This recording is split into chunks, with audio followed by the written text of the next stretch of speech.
Hello. ఫీల్డ్లో data collection చేస్తున్నప్పుడు హెచ్ఎల్ఓ app entry విషయంలో మనకు అడుగడుగునా ఎన్నో చిన్న చిన్న డౌట్స్ వస్తుంటాయి కదా. ఈరోజు ఈ ఎక్స్ప్లెయినర్లో ఆ కన్ఫ్యూజన్ని పూర్తిగా తీసేద్దాం. ఎలాంటి తప్పులు లేకుండా ఫీల్డ్ డేటాని పక్కాగా ఎలా ఎంటర్ చేయాలో చూద్దాం రండి. ఇందులో మనం ప్రధానంగా చూసేది ప్రాథమిక సెన్సస్ నియమం, అసలు పూర్తిగా వదిలేయాల్సిన నిర్మాణాలేవి, అలాగే వాణిజ్య అసంపూర్ణ భవనాల సంగతి ఏంటి, ఒకే బిల్డింగ్లో రకరకాల ఉపయోగాలుంటే ఎలా, ఆఖరిగా ఈ ప్రిడామినెంట్ మెటీరియల్ రూల్, చివర్లో ఒక చిన్న క్విక్ రెఫరెన్స్ టేబుల్ కూడా చూద్దాం. సరే, ముందుగా మన మొదటి సెక్షన్ అదేంటంటే డేటా ఎంట్రీకి అసలైన పునాది మన ప్రాథమిక సెన్సస్ నియమం. ఇక్కడ మనల్ని ఎప్పుడూ వేధించే అతి పెద్ద డౌట్ ఒకటుంది. ఒక నిర్మాణాన్ని చూసిన వెంటనే అసలు దీన్ని ఒక సెన్సస్ ఇల్లు అనచ్చా లేదా, దీనికి సెన్సస్ నంబర్ ఇవ్వాలా వద్దా అని మనం ఎలా డిసైడ్ చేయాలి? ఓకే, దీని గురించి కొంచెం క్లియర్గా చూద్దాం. యాప్లో ఏది ఎంటర్ చేయాలి, ఏది చేయకూడదు అని డిసైడ్ చేయడానికి ఒకే ఒక మ్యాథమెటికల్ ఫార్ములా ఉందండి. అదేంటంటే గోడలు ప్లస్ పైకప్పు ఈక్వల్ టు సెన్సస్ ఇల్లు. అవును, ఒక నిర్మాణానికి ఖచ్చితంగా గోడలు మరియు పైకప్పు ఉంటేనే అది సెన్సస్ ఇల్లు అవుతుంది. ఈ రెండు ఉంటేనే మనం దానికి నంబరిస్తాం. మన డేటా ఎంట్రీకి ఇదే బేసిక్ రూల్. ఇక రెండో సెక్షన్కొస్తే పూర్తిగా వదిలేయాల్సిన నిర్మాణాలేవి, ఫీల్డ్లో మనం చేసే సాధారణ తప్పులని ఎలా నివారించాలో ఇప్పుడు చూద్దాం. ఫీల్డ్లో మనం తిరుగుతున్నప్పుడు కొన్ని చూడటానికి అచ్చం ఇళ్లలాగే అనిపిస్తాయి, కానీ రూల్స్ ప్రకారం వాటిని మనం యాప్లో ఖచ్చితంగా స్కిప్ చేయాలి. అసలా కన్ఫ్యూజ్ చేసే నిర్మాణాలు ఏంటంటారు? ఇక్కడ గమనిస్తే పైన రేకులుంటాయి, కింద కేవలం 4 స్తంభాలుంటాయి, కాని చుట్టూ గోడలుండవు. ఇలాంటి ఓపెన్ షెడ్లు లేదా పందిర్లను మనం ఖచ్చితంగా వదిలేయాలి. ఎందుకంటే ఇందాకే మనం మాట్లాడుకున్నాం కదా, వీటికి గోడలు లేవు కాబట్టి ఇవి సెన్సస్ ఇల్లు కాలేవు. యాప్లో ఎర్రర్స్ రాకుండా ఉండాలంటే వీటి జోలికే వెళ్లకూడదు. సింపుల్గా స్కిప్ చేసి తర్వాత ఇంటికి నంబరిచ్చుకుంటూ వెళ్ళిపోవాలి. మరోసారి మన బేసిక్ ఫార్ములాని గుర్తు తెచ్చుకుందాం. ఒక పాత ఇల్లు ఉందనుకోండి, దాని పైకప్పు పూర్తిగా కూలిపోయి అసలు ఉండటానికి ఏమాత్రం పనికిరాని స్థితిలావస్థలో ఉంటే దానికి సెన్సస్ నెంబర్ ఇవ్వకూడదు, ఎందుకంటే దానికి పైకప్పు లేదు. అదేవిధంగా చుట్టూ ఎంత పెద్ద కాంపౌండ్ వాల్ కట్టినా సరే లోపల ఏ నిర్మాణమూ లేని ఖాళీ స్థలాలకు కూడా యాప్లో అసలు ఎంట్రీయే లేదు. సింపుల్ అండి, గోడలు మరియు పైకప్పు ఉంటేనే మనకి లెక్క. ఓకే, ఇప్పుడు మూడో సెక్షన్లోకి వెళదాం. అసంపూర్ణంగా ఉన్నవి, అలాగే కమర్షియల్ నిర్మాణాలు, ఇలాంటి ట్రిక్కీగా ఉండేవాటిని ఎలా నమోదు చేయాలో చూద్దాం. ఇక్కడ మనకు కొత్త డౌట్ రావొచ్చు. మరి ఒకే చోట స్థిరంగా ఉండే ఇనుప కంటైనర్ షాపులుంటాయి కదా, లేదంటే ఇంకా కడుతున్న ఇల్లు ఉంటాయి, వాటిని యాప్లో నమోదు చెయ్యాలా వద్దా?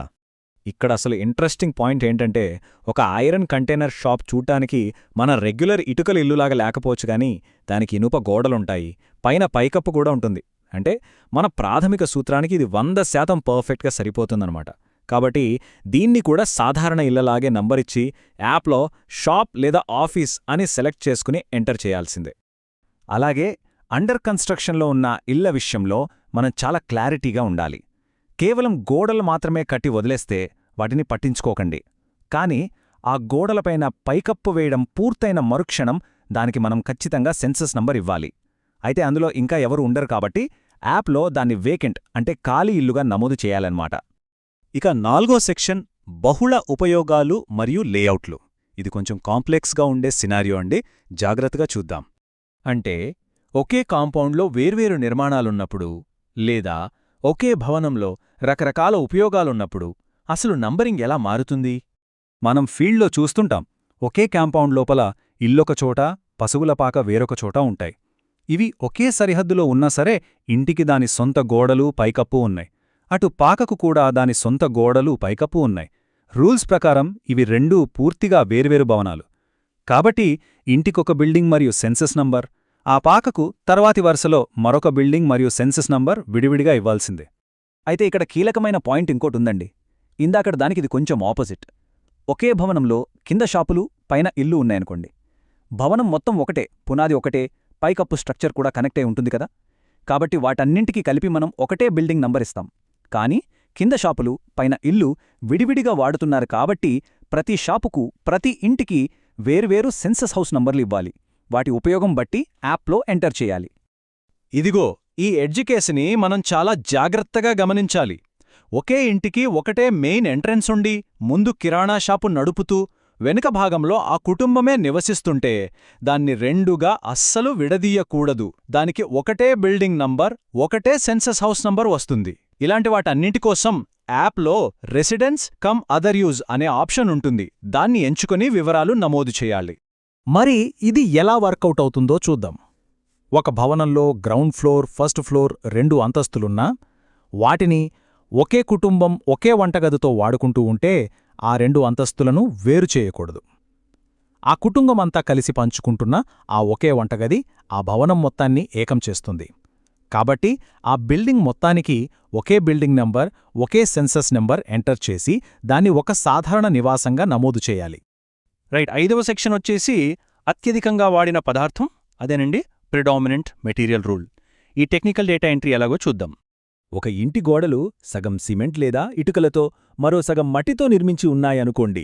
యాప్లో మనకు 2 ఆప్షన్లు సెలెక్ట్ చేసుకునే ఛాన్స్ ఉండదు. యాప్ ఎప్పుడూ ఒకటే ఆప్షన్ అడుగుతుంది. అలాంటప్పుడు మ్యాథమెటికల్గా ఏ మెటీరియల్ అయితే ఎక్కువ శాతం అంటే మెజారిటీ వాడారో దానిమీదే మనం డెసిషన్ తీసుకోవాలి. ఇదే ఆ ప్రీడామినెంట్ మెటీరియల్ రూల్ అన్నమాట. ఇక చివరిగా 6వ సెక్షన్ క్విక్ రిఫరెన్స్ మరియు టిప్స్. మనం ఇప్పటిదాకా మాట్లాడుకున్న దాన్నంతా ఒక్కసారి సమ్మరైజ్ చేసుకుందాం. ఈ టేబుల్ ఒక్కసారి చూస్తే మీకు అన్నీ అద్భుతంగా అర్థమైపోతాయి. ఫీల్డ్ వర్కర్లందరికీ ఇది అల్టిమేట్ చీట్ షీట్ అని చెప్పొచ్చు. ఓపెన్ షెడ్లు, శిథిలమైన ఇళ్లకు ఎంట్రీ లేదు. కంటైనర్ షాపులకు ఎంట్రీ ఉంది. కనీసం పైకప్పున్న అండర్ కన్స్ట్రక్షన్ ఇళ్లకు ఎంట్రీ ఉంది. అలాగే షాప్ కమ్ రెసిడెన్స్ కూడా ఎంట్రీ ఉంది. మీరు ఫీల్డ్లో ఉన్నప్పుడు ఈ ఒక్క టేబుల్ని మైండ్లో పెట్టుకుంటే చాలు. ఇక ఎక్కడా ఎలాంటి కన్ఫ్యూజన్ రాదు. జాతీయ విధి నిర్వహణలో ఉన్న మనందరికీ ఈ సమాచారం నిజంగా చాలా కీలకంగదా. సెన్సస్ రూల్స్, అలాగే హెచ్ఎల్ఓ యాప్పై ఇలాంటి మరిన్ని ఇంపార్టెంట్ గైడ్స్ కోసం ఏకే ఎడ్యుఫ్యూజన్ యూట్యూబ్ ఛానల్ని తప్పకుండా ఫాలో అవ్వండి. సో ఏమంటారు?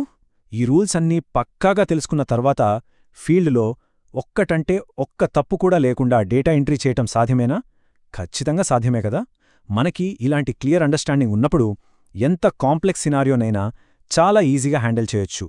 ఈ నాలెడ్జ్తో మీరు ఫీల్డ్లో డేటాని పర్ఫెక్ట్గా నమోదు చేస్తారని ఆశిస్తూ ఈ ఎక్స్ప్లెయినర్ని ముగిస్తున్నాను. All the best.